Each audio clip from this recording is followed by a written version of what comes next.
Hello, my name is Alex Rogels. I am a professor of Japanese arts and culture here at Hunter College. And I want to welcome you all to this event, Translating Japan, Japanese Horror and Science Fiction.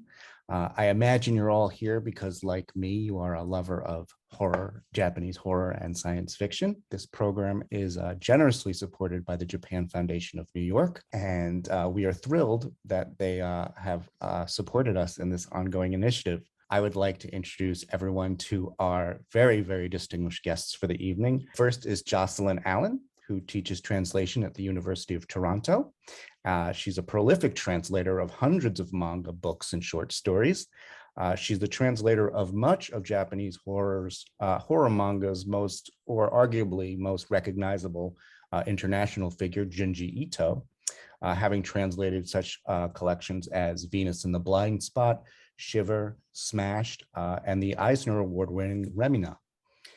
She also has translated the added chapter to Otsuichi's Goth, which is entitled Marino's Souvenir Photo. She has translated A Small Charred Face, which is an alternative vampire horror by Kazuki Sakuraba. She has translated Kimiko Suekane's zombie French history romance, Versailles of the Dead, and Eto Mori's novel Colorful, which was released by Counterpoint in 2021. Welcome, Jocelyne. Thank you. Thanks for having me.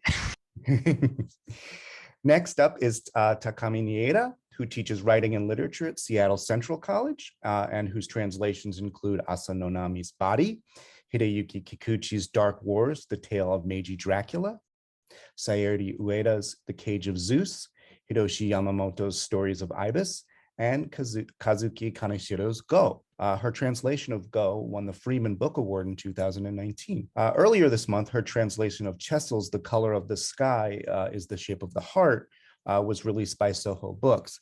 Now, this isn't a horror or sci-fi book per se, but it is a groundbreaking work that focuses on the life of a Zainichi Korean growing up in Japan.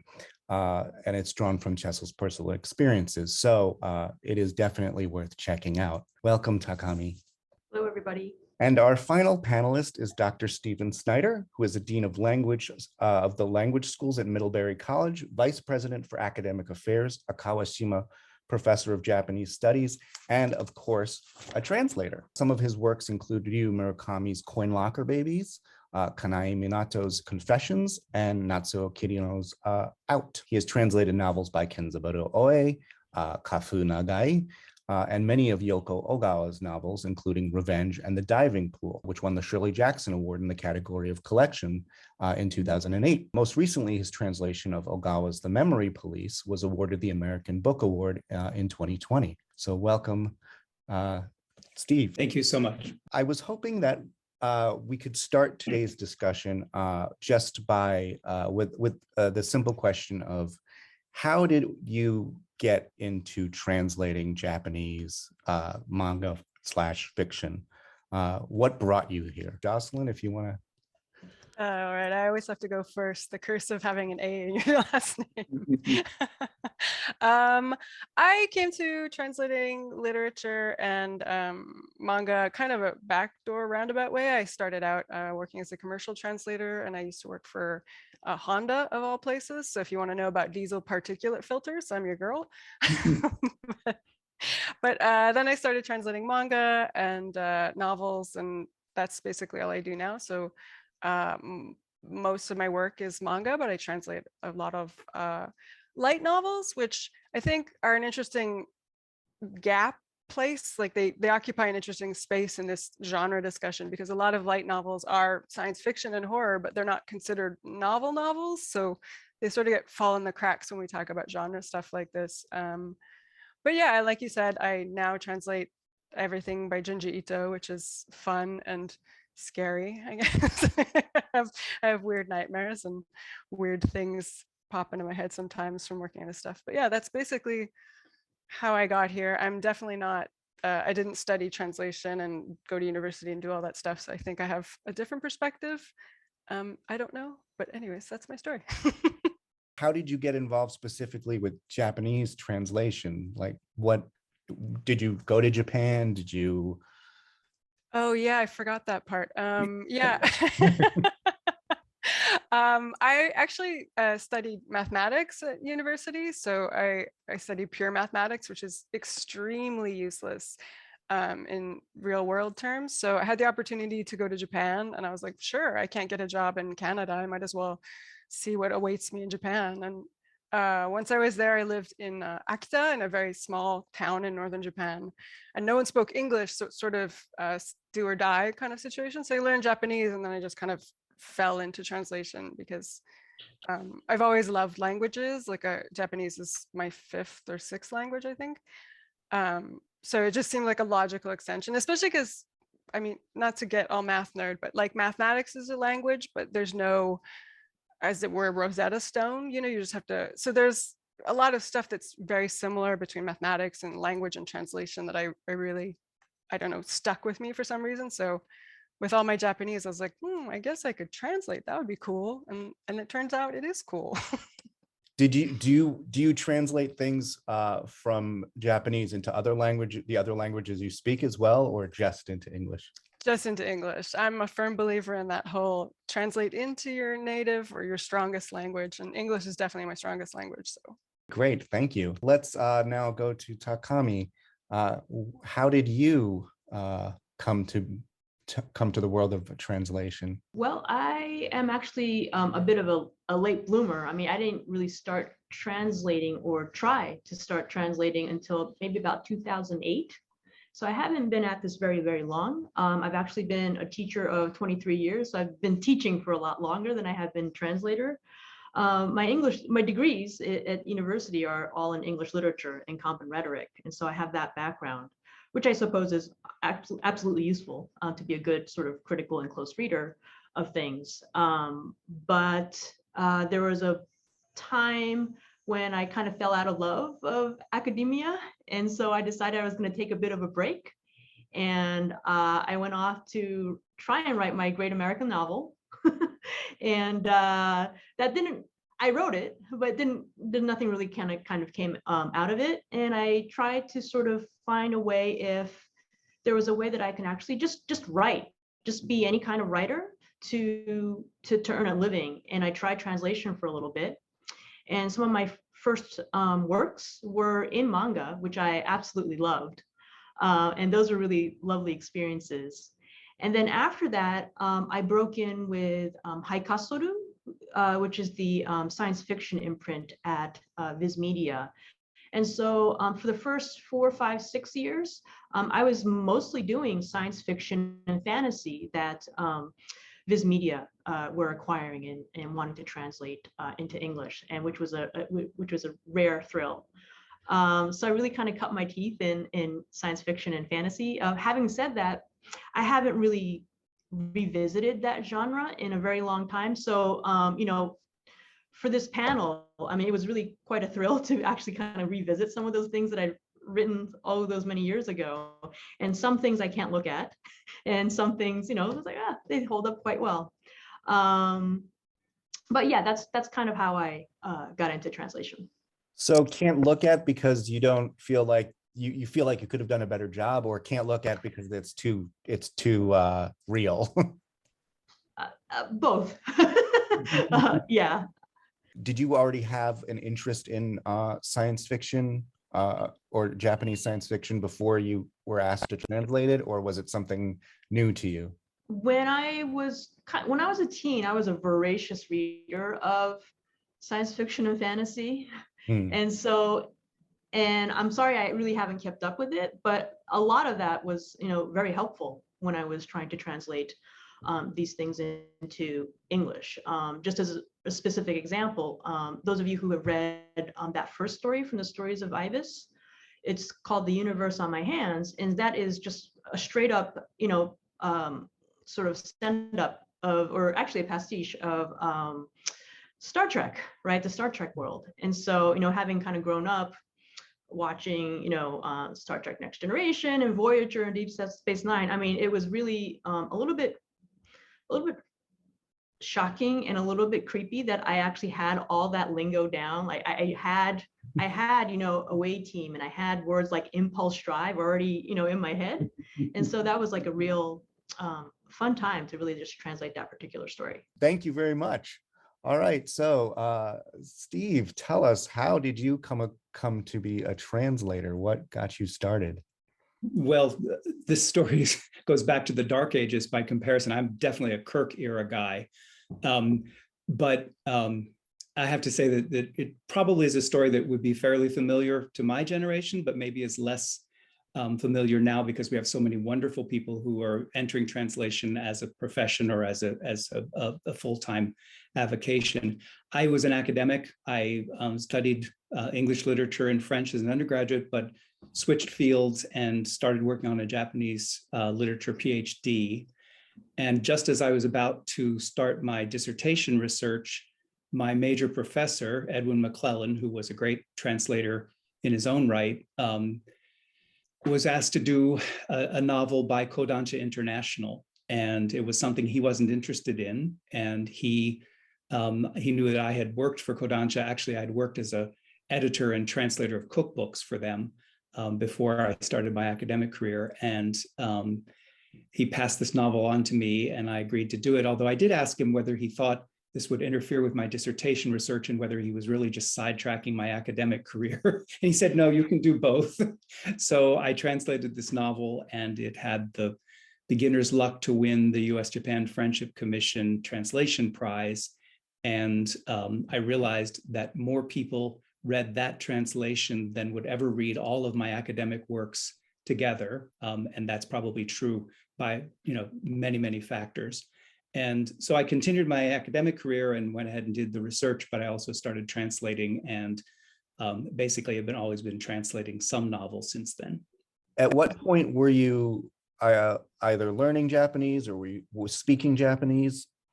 So I didn't start learning Japanese until I had finished an MA in English literature, and then decided that I wanted to at least consider comparative literature and started learning Japanese in my mid-20s. And then switched fields. Then I moved to Japan, went to the Inter-University Center, and then when I was done with that, came back and started work on the PhD in Japanese literature instead. But it was during that period when I was in Japan, sort of getting my Japanese together, that I translated cookbooks as an arubaito. I was wondering if you might be able to speak a little bit about your translation of Revenge, Yoko Ogawa's Revenge. Do you have a sort of relationship with her? How does the translation process work? She's a wonderful collaborator and friend, obviously, in part because she's produced whatever it is, 30 different books that eventually someday I'd like to translate a significant share of. We have become friends over the years, in that every time I go to Japan, we have dinner or lunch together. Usually what we do is talk about what the next book should be. And that's been a really interesting process. Of course, the books came out in the order they came out in Japan, and there is a huge backlog of them, so to speak, but they have not come out in English in anything resembling the Japanese publication order. So it's a conversation with a press, an editor, the agent, and Ogawa sensei about what the next book should be, which has been tremendous fun. At what point did you get involved? You're talking about all of these different wheels that go in motion in order for something like this to occur. At what point were you approached and put into that process? Was it relatively early? Was it later? Very early, in that this may be familiar to Jocelyne Allen, but some of the scouting for literary presses is done in other languages, and all of Ogawa's works have been wonderfully translated into French and published by the publishing company Act Sud. And there were a number of editors and agents, mostly young American women who didn't read Japanese but read French, and they had scouted her, were very interested in her. And I was asked to translate a short story for a literary magazine, and they accepted it, and then promptly went out of business, as literary magazines will. And Deborah Treisman at the New Yorker was given the story, and she decided to publish it in the New Yorker. And that really was the genesis that shook loose contracts with Picador for several more books, and was the beginning of her career. How close are you to Yoko Ogawa during your translation process, or is there some sort of arrangement that you've created with her, where at some point you show her something or you talk to her about something? I've worked with, I think, 11 different writers in Japan, and not one of them has ever asked or considered checking the English translation. And Ogawa Sensei is the same. We decide what the work is going to be, and then she is very, very gracious about turning it over to me and making it my responsibility for the way it's going to appear in English. And I don't communicate. I don't generally have questions I can't answer or can't get answered by somebody. Her writing is so lucid and clear. There are writers I've translated where I sometimes had no idea what was going on, but that's not the case with her at all. It's limpid and transparent, and as I'm sure you can tell from Revenge. So Takami, you have already started to talk a little bit about Stories of Ibis. Did you have any sort of relationship, or did you speak to Hiroshi Yamamoto, or was it completely sort of separate? It was separate. I've not had any contact with the author. Stories of Ibis is what you would call a work for hire situation. Haikasuru or Viz Media had already acquired the title, and they were trying to look for a suitable translator. They asked if I wanted to translate it. I love a good short story collection, and I love the framing device of this collection. Yamamoto published 5 of these, the 5 of the 7 collected in the book, but they'd appeared in other places in magazines and such. So when it came time to publishing them as a collection, he devised this framing device, like a variation of the 1001 Nights, except that the female android named Ibis is the one who's telling the stories to a human storyteller who happens to be injured, and so he's kind of forced to listen to these stories. I wasn't in touch with the author during the translation, and as I recall, there really wasn't anything that really required consultation.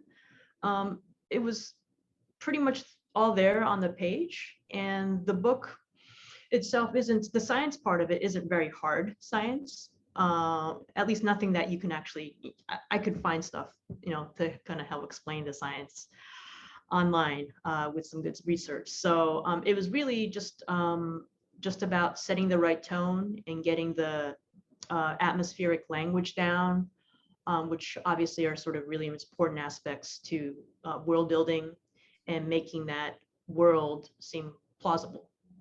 I have 2 questions. One, just which of the stories is your favorite? The first one was a real romp to actually translate, and it was the first one, so I'm kind of fond of that one.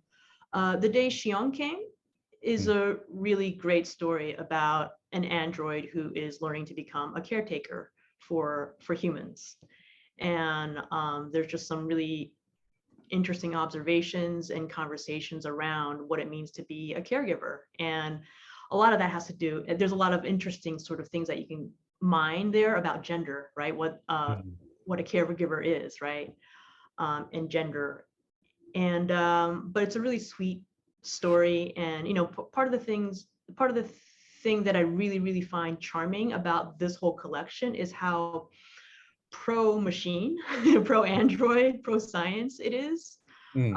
Which is, I think you're going to talk about this a little bit later, but which is a little bit of a departure from what I view as sort of Western science fiction. And so that really kind of drew me into this whole, to the whole world. But The Day Shion Came is one that I'm particularly fond of. And I want to say that Yamamoto has other books about Shion. They just haven't been translated yet. My other question, which we'll probably talk more about this, and maybe we can, you can, if you want to wait for it, but I'm very curious, the robot language. You've been talking about sort of how sort of organic and fluid it was for you, but was the robot language, which was just another completely strange language that's not the language that the human beings speak, was that very straightforward to you in the translation, or was that something that you had to sort of create yourself? It was there it was already there. So I did just kind of straight up translate it. I might have fitted in a couple of flourishes here and there, but they're basically there in the first place. Turning to Jocelyne now, your recent translation of Junji Ito's Deserter. Same question. Do you, since you've translated so much of his work, do you have any sort of relationship with him, or has it always been just you're the person who's doing it? I do have a relationship with Junji Ito, but that kind of came after I started translating his work. I've been translating all of his books since Fragments of Horror, I guess, which I can't remember when that came out, like a long time ago. So in manga especially, it's pretty much standard practice not to have contact with the artist. It's the world, like literature in Japan is surprisingly barrier free in this way. Like you can just email the editor and they'll like put you in touch with someone. Like any novel I've translated, I've always had access to the author. But any manga I've translated, it's been like, first I have to go to my editor, they have to go to licensing, licensing has to go to licensing Japan has to go to editor Japan has to go to artist. No one wants to do this. Like it's just such an enormous hassle. There's no, and even if you know the artist personally, if you just go and directly ask them, you can get everyone in trouble. Like it's so I almost never get to have contact with the artist. And likewise with Ito's work, I just translate it. But I work with the festival, the Toronto Comic Arts Festival here, which is a comic arts festival that happens every year. This year it's happening in June. And we always bring over, I'm the Japanese guest liaison, I guess. So we always bring over a manga artist. And we brought over Junji Ito in 2019. And so I was working with him as his interpreter then as well. So since then, we've actually had like a personal relationship. I've worked with him as his interpreter a few times, and we follow each other on Twitter, which is how modern relationships work, I guess. But yeah, like with when it comes to the translating, no, it's just what's on the page. And I'm likewise blessed with Ito because he's such a straightforward writer. Like he knows the story he's telling and he knows how to get there and he knows how to take his reader there. So as a translator, it's such a blessing because it's just like, oh, it's all okay, I'll just do it. Like there's no weird curly cues or little flourishes that lead to nowhere. Like he wants you to be scared and he's going to take you there the most direct route, which is not to say that he's like a boring storyteller. I think he's a fascinating storyteller, but he's just very good at what he does, which makes it a lot easier for me as his translator. Is there a particular story that you have translated of his that you really like? Or I'm sure there's probably many, but is there one you said things sort of keep you up at night, or you see things in out of the corner of your eye? Have you seen something particular? One image. This isn't a story, but it's in the art book, which I translated. I think it's called Twisted Visions. And there's this one image in the art book, and I fear to even describe this cursed image because we'll all have nightmares. But it's a girl sitting in a vanity, like brushing her hair, and in the mirror, like you're looking at her through the mirror. So in the mirror, you can see the bed behind her, and then under the bed in this very dark little space that's almost unnoticeable, there's a man with a knife. Ito himself said he can't sell that painting. Like people are so afraid of it. It's like such a cursed image that he just has to keep it in his house because no one will buy it. That's so interesting. I'm always interested in cursed paintings and images. It's one of the most cursed paintings I've ever seen in my life, for sure. In terms of stories, I think Demina is a really fascinating story because it's a mix of exactly what we're talking about here tonight, like science fiction and horror in the same book. Like there's all of his usual body horror stuff and like people being ripped apart and burned at the stake and chased by mobs. But then it's also set in this future where there's a planet that's barreling towards Earth trying to destroy our planet, and people are trying to escape by building spaceships and stuff like that. So it's really a really interesting combination of the two genres that we don't see that often, I think. One of the things that we had talked about was sort of recurring fears and anxieties in the works of science and horror fiction that you've all worked on. Even in the short conversation that we've had already, fear and anxiety plays a big role in both of these genres. Again, starting with you, Jocelyne, have you noticed any of these, any sort of recurring fears or anxieties in the works that you've done? Yeah, I think most, because a lot of the horror that I've translated is manga, so there's a real with the visuals, obviously you're getting a lot more of the visual, like the body horror and that kind of like grand grotesque sort of stuff. But even within that, I think there's a real sense of the outsider, the fear of the outsider that shows up all the time, like in various forms. Like with Lemina, it takes the form of a giant planet coming through a space-time rift to destroy us all. But even in something like a horror comedy manga that I translated called Frankenfran is it's like it's a take on a Frankenstein story, but it's very much like the girl lives in the lonely castle up on the hill, and she tries to help people in her own way, and those people are always somehow outsiders and become more like they morph into something destructive and evil, or she turns them into something destructive and evil, and they can no longer be a part of society and they destroy the world. I see a lot of that kind of othering, like, and the fear of the other in a lot of the works that are translated. Yeah, and a planet as other is such an interesting, just the way he juxtaposes it with the othering of the main character. Just yeah, they're two others coming together and being pulled apart. Like one of them is being destroyed while the other is destroying, and it's such an interesting contrast the way he plays those elements against each other. really interesting. Thank you. Takami, what do you think?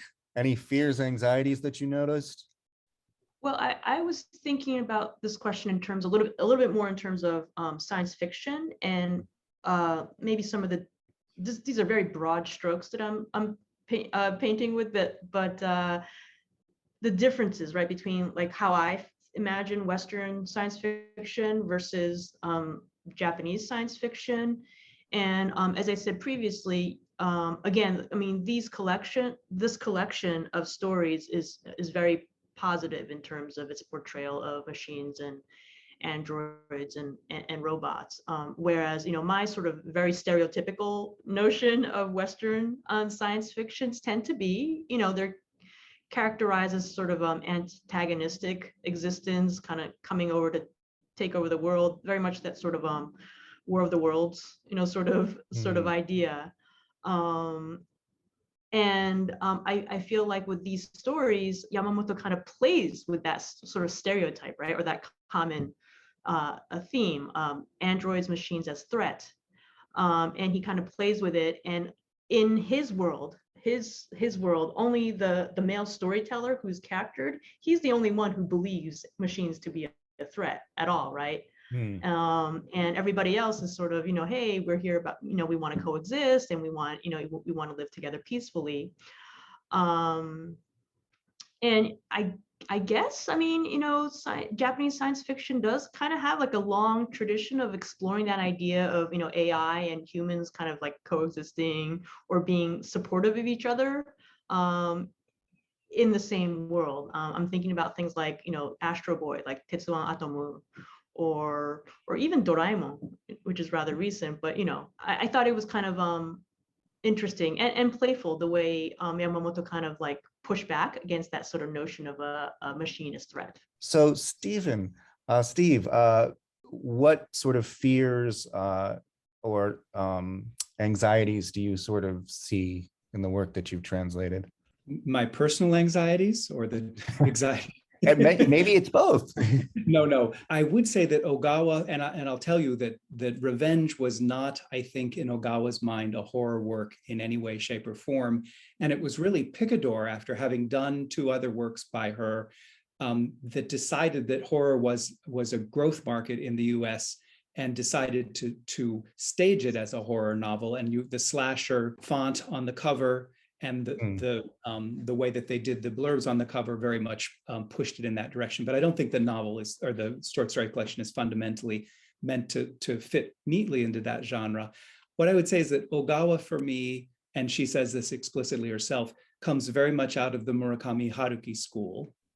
And I think that Murakami Haruki, part of the fascination for all of us, and this is a cliche, is the genius of him is his ability to establish kind of a very normative, almost mundane world, and then before you know it, in ways that don't seem expected or logical, it tips over into the strange. It's rarely horror in Murakami's case, although there are instances of it. But I think Ogawa's imagination, in places anyway, is darker than his. And so that same kind of ethos where she very, very adeptly establishes a kind of normal, everyday Japanese world, and then tips over into something very strange and disturbing and that works in the first story at the bakery, where you just go in for some pastries and then suddenly a very, very dark story takes over. She does definitely have recurring kinds of themes around what she considers to be disturbing. In that story, the collection begins and ends with a child who dies trapped in a refrigerator, and the claustrophobia is something that comes up again and again. In The Memory Police, there's the sort of Anne Frank room between floors, and the claustrophobia that they experience there is pronounced. She also has a body horror or body anxiety, dissolving bodies, tortured bodies, deformed bodies. And then also she's fascinated with food. And so again, this is sort of the juxtaposition of the everyday and the strange, or the everyday and the threatening. Her food is often rotting, almost always rotting. And so you have in the story, the diving pool in her first collection, with the rotting cream puffs that make a little girl very, very sick. Or at the bakery, the mother who leaves the shortcake that she'd bought for her dead child until it's rotted as well. So those are things that I think she comes back to again and again. Why do you think she's so interested in rotting food? I suspect it is kind of a nod to the expected domesticity of Japanese women. And so she has female characters who play that role, but in many, many stories play it with a kind of perverse desire to distort it and disturb it and disrupt it. And so often the food is brought as a gift, or it's given to a child, but it's corrupted.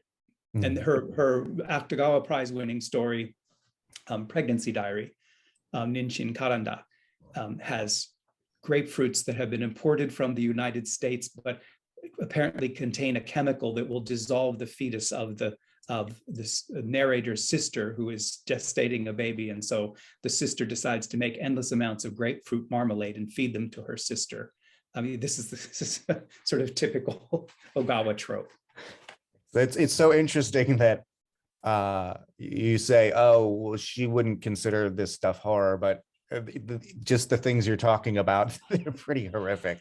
I understand. They are horrific. There's no doubt about it. We have veered into the next topic almost, which was, this is something that in my horror class we've debated about, and it's always a sort of question, which is the role of the female body and female agency in horror and science fiction.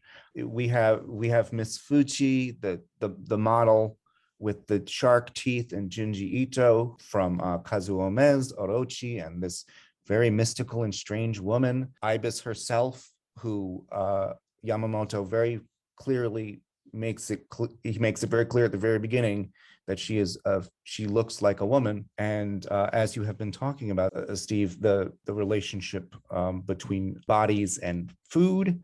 In Confessions, it very much is a female protagonist who is driving that story. So I wonder if maybe we can start with Takami. Do you have any thoughts about what you think really is going on in terms of female body, female agency? Yeah, I mean, most of the stories in body, they all focus on a specific part of the body, navel, buttocks, jaw, in which that part of the body becomes the object of horror or desire, in a really kind of creepy, obsessive way, to the point of dehumanization, right, of that subject. In the first story, in particular, Navel, we see how the main character Aiko, and then certainly also the daughters Minako and Chiharu, Aiko goes to the doctor along with Minako, because Minako is the one who's having the surgery. And then she kind of gets talked into doing a plastic surgery of her own. And during the course of the story, she begins to change her appearance a little at a time, and is sort of slowly gaining her independence through the process of it, sort of cutting the umbilical cord, as it were, of this husband who has now been rendered sort of useless, right? And yet at the end of the story, there's this unsettling feeling that we don't quite know if she really has gained independence or gained any sort of agency as a result of her actions. She's certainly fallen prey to the promise of plastic surgery, but has anything really changed in her life? So these are like wonderful, unsettling contradictions that can be found throughout this story and the other ones, which, it really kind of holds up to different kinds of close readings in that way. And many women writers, not just horror writers, I feel like are writing about the power dynamics and female agency, right, within the family. They're often writing about the breakdown of the family once a woman begins to examine their own position within the family. And these examinations are ones that I find really, really interesting, particularly with these stories. I wondered if I can ask about stories of Ibis. It's sort of a question that's always been rattling around in my brain, and I wonder if maybe you have a thought about it.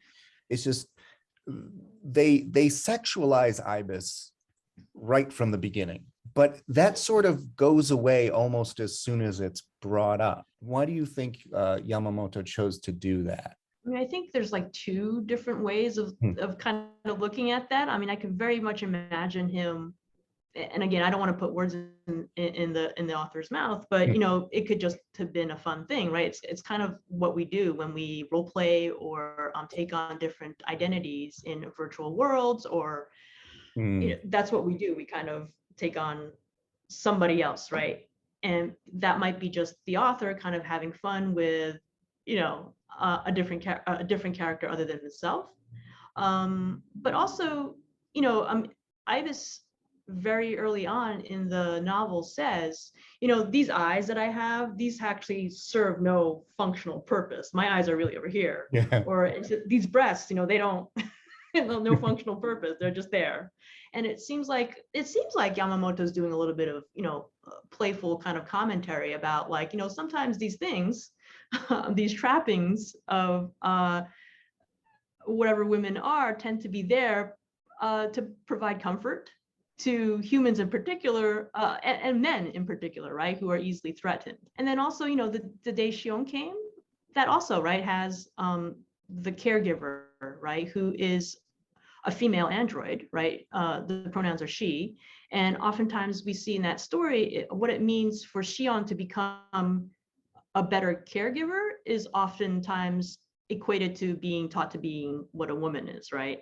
And so I just found that really, really, really fascinating on both fronts. So Jocelyne, Junji Ito has many, many women. I only mentioned Miss Fuchi, but of course there are many, many women in his stories. What do you think about the female body and female agency in the works that you've done? I think every story he's ever written has a female, like at least one woman in it, girl, generally a protagonist. And they're usually very cute. Like, and Ito himself has said that he just likes drawing pretty girls. Like if he could draw pretty girls all day, that's what he would do. But that's not a story. So you have to put in the horror elements and make it something. But I think the women and girls, like Fuchi is a really interesting anomaly in that, because she's, like I said, she's the only like ugly girl. Like even when there are other girls in a story, that one of them will be the super cutest and she's obviously the protagonist, but then the other ones who are supposed to be more ugly will be like pretty cute, like they're all pretty cute still. But Fuchi is this really outlier in that she's just hideous, but everyone thinks she's attractive. And so it's really, I think it goes to what Takami was talking about that appearance that's there to like comfort men. Like, this woman is a monster. She's a predator, like literally a predatory monster with a mouth full of double shark teeth. And everyone's like, she's a fashion model and she's in all these magazines. And she has like, at the agency where she works, she's treated like a superstar. And then she's like chasing these people through the woods and like ripping their flesh off their bones. So I don't know what that says about how women are perceived. I think there's something to the idea of like there's such an emphasis placed on appearance, and Ito uses most of his cute girls as sort of like the final girl, you know. In Western horror, there's that idea of the final girl, the one who watches all the action happen, the one who's scared, the one who kind of acts as an audience proxy almost to tell us like, this is really scary what's happening right now, look how she's screaming. And I think a lot of the women in his stories function as a final girl. Like in Deserter, there's the protagonist is this cute young woman who goes to her boss's house for dinner, and obviously everything goes awry, and she's the only one who makes it out alive. You know, so there is that, I think with Ito's work in particular, there's that element of the final girl and the witness to the horror. And it contrasts with the role of men in his stories, who are generally pretty hapless and are going to get eaten or have some terrible cosmic horror happen to them, or they're loved by these female protagonists, and then the female protagonists have their hearts broken because his head got cut off by a weird witch lady, and now there's cockroaches crawling out of it. Like, that's a very specific example, but I think in Ito's work in particular, he imbues the women with, I want to say, more agency. Like, they are the ones who kind of have the story is happening at them, but they have control over how the story ends in a lot of the way. It makes me think of Tomie. Tomie is a great, yeah, she's such a great protagonist. She's in control of everything that's happening. She's making the story happen. Like, Ito's women are not passive victims, even though I just compared them, but I don't think final girls are passive victims either. They're actors in these stories in a much larger way than I think any of the male characters generally are. Yeah, I forgot about Tomie. She's great. And do you think, sort of, if you were to compare the women that populate Ito's stories to maybe the women that populate Kazuo Umezu's stories, are they similar, or are they different? I think they are, I would say, very different, actually. And I think what Takami was saying about domesticity and the pushback against that, I think that's a lot of what's happening in Umezu's stories. Like, there's a lot of domesticity in his work. There are a lot of families, and then terrible things happening to those families. But a lot of the mothers in particular are really pushing back against that role. So, and they do that by abusing their kid, basically. But there's a real, like, he's noticing the friction of domesticity and of women's place in it. And usually they're trying to fight their way out of it somehow with whatever tools they have available to them. And I think that's a product of the time too, because like Umezu was writing, you know, in like the 60s, 50s, 60s, 70s, and obviously Ito's writing 90s, 2000s up to the present. So I think it's a shift, like you can see in their comparing their two works, you can see that shift in Japanese society and what women, the roles that were permitted to women in a way. Like, women in Umezu's time were very much limited to the home. I mean, in what was socially acceptable. And so a lot of the horror for them plays out in the home and in this fight against domesticity, whereas Ito's women live in a modern society where women can participate and have more agency outside of the home. I'm very interested in this a woman as caregiver, and that makes me sort of like slide over to Steve, because I feel like we see those characters both in Revenge, but we also see it in Confessions as well. It seems to me that one of the things that fascinates me, and I have in the last, I don't know, 15 years, ended up translating almost exclusively Japanese women writers. And the one man I've translated, Maijo Otaro's Ashura Girl, has middle school girl as a protagonist. But what fascinates me about these books is the way, of course, that they undermine traditional notions of domesticity. So Out by Kirino Natsuo is women whose job it is to spend all night making bento for the world, but they decide they're going to start a side business cutting up bodies for the Yakuza in their furoba. And probably the most horrific scene I've ever translated is the four of them doing this for the first time for the husband of one of them who has been accidentally killed. But it's very much, Kirino is just brilliant in so many ways, but that sort of undermining of the furoba, the kitchen, of the bento, of the konbini, all the sites of nurturing and domesticity. And I'll go back to the phrase that Takami used and Jocelyne used as well about women's agency. Here's the agency they have to literally undo masculinity by slicing it to bits. So it's fascinating that way. And really, in many ways, Confessions is the same narrative. That's a very long and very elaborate revenge play. It's a woman taking revenge on these boys who did something. All right, great. So we don't have much time. We're actually a little bit over time in terms of what we were planning, but I just wanted to ask, just because I feel like people will want to know, is there a book or an author that maybe you might want to recommend to us? Doesn't have to be something that's been translated yet. Maybe it's something that you're saying, gosh, I wish somebody would call me on the telephone and tell me they want me to translate this. But it could also be something that you've translated or is in translation. I got a lot to say. I'm a huge fan of Seiya Tanabe. She's you would probably classify her as a horror writer, but she's sort of really interested in just ghostliness, like in weird ghostly stories.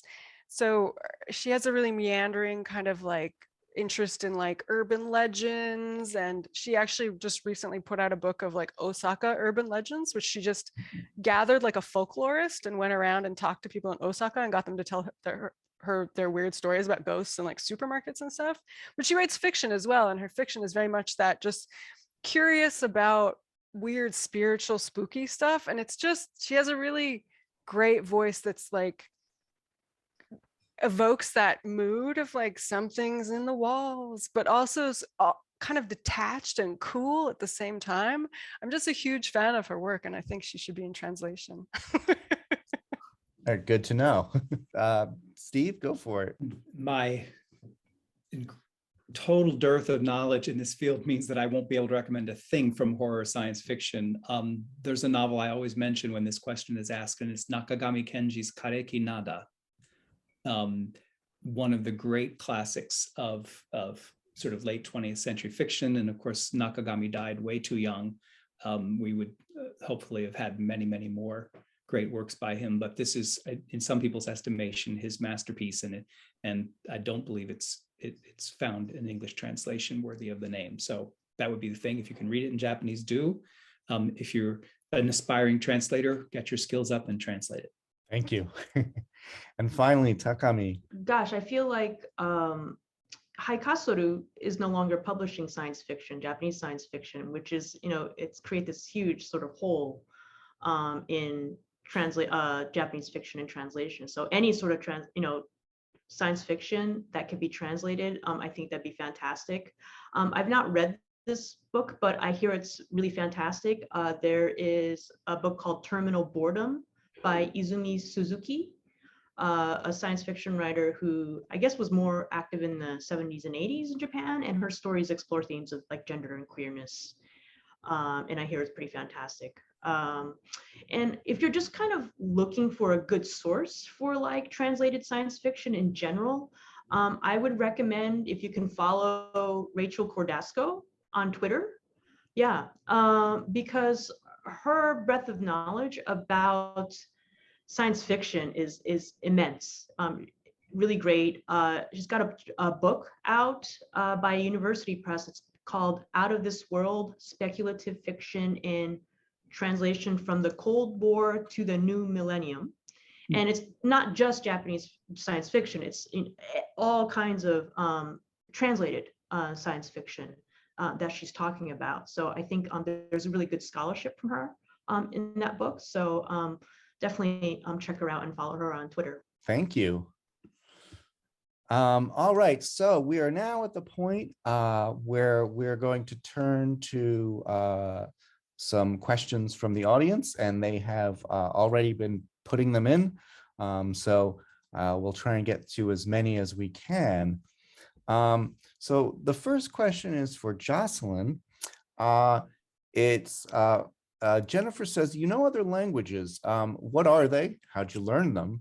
And do you find that knowing other languages helps you inform translation work, even though you're only working with Japanese? Oof. Yeah.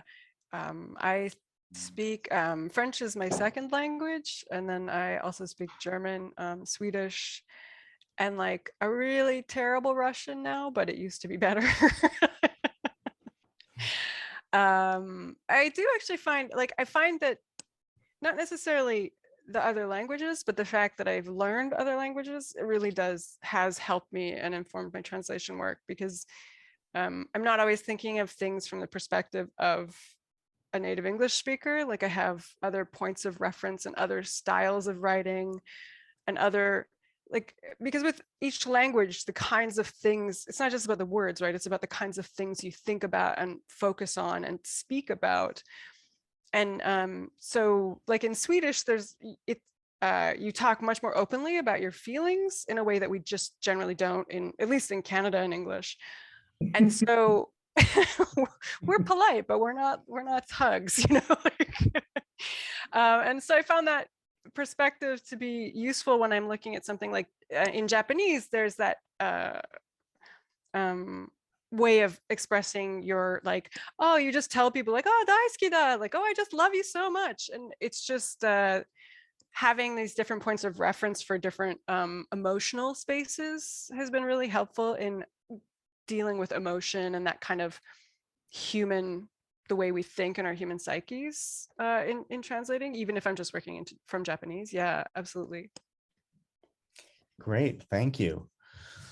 All right, this question is for Takami. This is from Jennifer.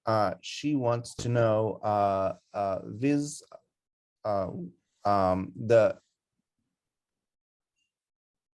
well, maybe you've already answered this question. So with the growing popularity of light novels in North America, do you see room for growth in the areas that Haikusoru focused on? So I think you might have talked about this a little bit in terms of more. The question is, do I see growth? Or do you see room for growth? Yeah, I think, I mean, especially in light of the fact that, you know, Haikusoru has kind of left a big hole, and also Kurodahan was a very small press in Japan, but they also kind of really championed, maybe not as well known writers to kind of become translated, and they used to put out some wonderful issues of, you know, short stories by speculative writers, and they're no longer publishing either. And so I think there is a huge opportunity for, you know, I'm kind of looking at places like Saga Press or Erewhon Press. I mean, there seem to be still in the last couple of years science fiction presses that have been sort of created. And so I think maybe there is a nice opportunity there. Great. So sort of, and again, just in sort of the cosmos has aligned with us here. We happen to have a question, which was one of the questions we were going to ask in the roundtable, but someone is interested. So Tyrone says, so far you seem to have all worked with rather straightforward authors, it sounds like. Have you ever had a difficult translation where perhaps the tone or nuance was hard to capture? If so, how did you overcome it? And I think if I can sort of piggyback on that, and so which was the broader question we were thinking about, is what gets lost in translation and what gets gained in translation? Maybe Stephen, you want to take a crack at it first? And I'll just give a quick example of something that it may not be gained, but it was added. The first book I ever did was an historical novel set in the Sengoku Jidai by Tsuji Kunio called Azuchi o Kanki, and it was the purported record of an Italian adventurer who had come to Japan and had met Oda Nobunaga, and it was a psychological portrait of Oda Nobunaga from the view of this Italian writer. In the Japanese, in the original, Tsuji Sensei wrote it just purely in contemporary Japanese. And when I was a beginning translator and I translated it, and it sounded very flat because it was supposed to be a 16th century document, but it read just like, a newspaper article. And so I asked him whether I could try to make it sound archaic in English, a feature of the language that was not there at all in Japanese. And he said, go for it, do whatever you want. And so I wrote the entire thing as if it, kind of mock archaic English. I think it was a success as an experiment, but it was something that wasn't there in the original. So it was lost and found, I guess, in translation. And I think that's pretty common. I think we all do things. We recuperate things or we eliminate things depending on how they'll work in English, because ultimately, whatever we're translating has to be a work that readers in English will be interested in. Takami or Jocelyne, do you want to add any? Yeah. Oh, wait, you want to go first, Takami? No, go ahead. Good. I was just going to jump off of Stephen's comment about this historical thing, because I've encountered almost the exact same, well, not the exact same, but a very similar situation in which I'm translating a series that's based on Shakespeare's Richard III and Henry VI. And so she quotes quite liberally from the Shakespeare in the original Japanese text, but when you do that in English, it turns into faux-spear, and it's really alienating for readers. So I can't actually directly, I have to massage that out, I don't know if that's lost or gained in the translation, but it's, again, like Steve said, it's for the English readers, and I'm not gonna, what kind of experience, what kind of writing style am I going to take on so that my English readers have a similar experience to the Japanese readers of the source text? And by maintaining this, because if you haven't read Shakespeare in Japanese, you might not know this, but it's extremely readable in Japanese. It's just plain old Japanese, just regular everyday Japanese. Whereas Shakespeare in English is like, whoa, we have to learn how to read it, right? It's not immediately accessible. So a Japanese reader reading her quotes of Shakespeare is basically reading everyday Japanese language, whereas an English language reader would be reading archaic, unfamiliar language. And so it would be more alienating to an English reader than the Japanese Shakespeare is to the Japanese reader. So we ended up kind of modernizing all of the Shakespeare in the series so that it reads the same way as the Japanese text and we don't alienate the readers. So yeah, that's a place where gained and lost. All right, great. Yeah, Shakespeare. Takami, go for it. Yeah, so things that are lost, things are found. When I think about things that are lost, a very surface level thing that comes to mind is the title of the book, The Stories of Ibis, which in Japanese is Ai no Monogatari, with I written in katakana, which can be read as, it's short for Ibis, the android's name, and then there's AI, like artificial intelligence, and then the I, which is Japanese for love. And so, not all of that got retained, obviously, when we translated it as The Stories of Ibis. So there's something that has definitely been lost there. But what's rather more exciting to me is to kind of think about what's being found in the translation. There's these happy discoveries that might have not have been present in the original, but in the rendering, the translation, you find a little nugget of meaning that's found, and that actually seems to kind of enhance the themes or tropes that are being explored in the story somehow. I'm thinking again, Nonami Asa's Navel. So navel is the title of the story. That word in Japanese is heso. And that word immediately calls up different uses of that word to the Japanese reader, like naru heso, which is a slang, hanashi no heso, which is like the point or core of a story, and then there's hesokuri. So all of those kind of call up that word heso, right? And hesokuri in particular, if you were to translate it, it's kind of like a secret stash of money that, you know, like a lot of housewives have to keep for emergencies, and mainly in secret and mostly for themselves, right? So now what is that in English, right? It could be a rainy day fund, it could be a secret stash, right? None of those recall heso, obviously, or navel.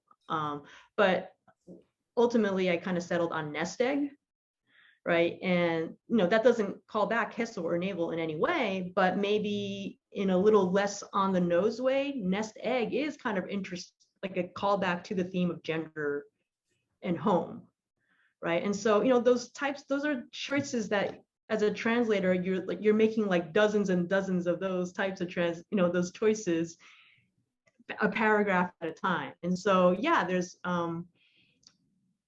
something lost, something gained. So, you know, I really kind of rather not like dwell on what's lost. Actually, I mean, in that case, it really is kind of interesting to think of translation as like a performance of a composition. And it's really great to look at. There's this zine called Chagwa Zine. It's a magazine of Korean and English translations. And every issue, they feature one poem in Korean and then 10 different translations of it into English. And I use that often in my translation classes, just to show that this is a performance, right? Like, and we, rather than thinking in terms of pluses and minuses, you know, like, what are you finding that's there as a result of something that's been created by the translator and the author? Interesting.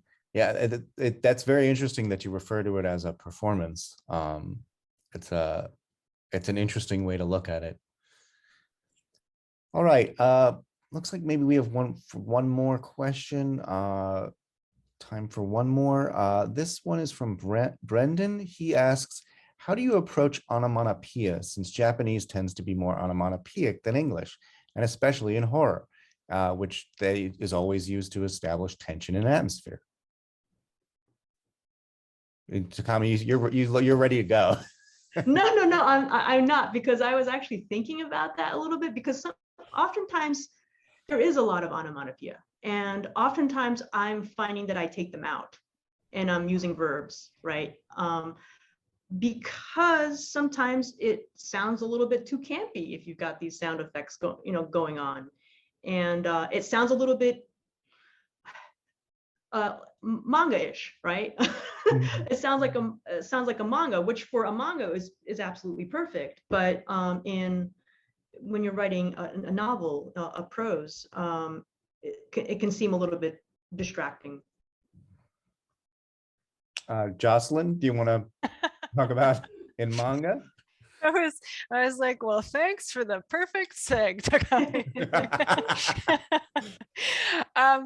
Yeah, I totally agree. Actually, in prose, I tend to take them out or verb them, because in English we use verbs for that kind of thing. Rather, there's much less of a action verbing kind of situation in Japanese. We use the sounds for that.